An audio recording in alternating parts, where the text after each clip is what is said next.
Like most migrants who come to Australia, Purnima Balasubramanian feels lucky to call it home.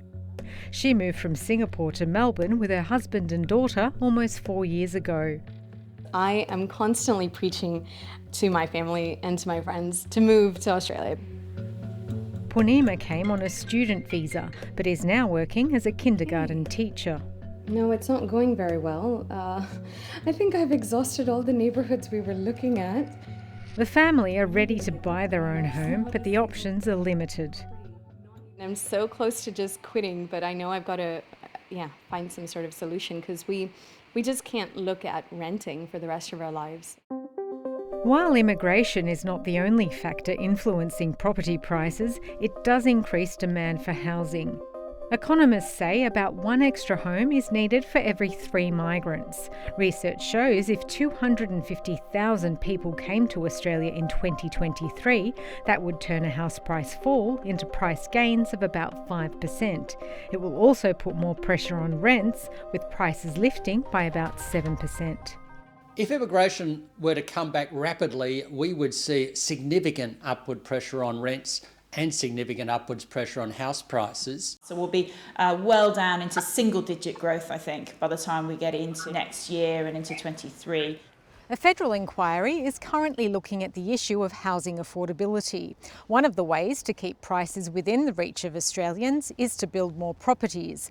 The Reserve Bank says the supply of homes has kept up with population growth, but finding land in inner-city areas where people want to live is still a challenge. Government's got to both return immigration but also have their planning systems deliver more planning approvals to allow the private sector to go and deliver more houses so we don't get a rapid escalation in housing prices and rental prices going forward. In Sydney's hot housing market, former migrant, now Australian citizen Sid Lal has looked at hundreds of properties but is also struggling to find one. We are having to extend our budget significantly because what was available a year ago at the price point has now gone up by, I would say, easy 20%. Like most migrants who come here to work or study, he's rented for a few years. Now he's looking to buy a property and may need to move further out of Sydney.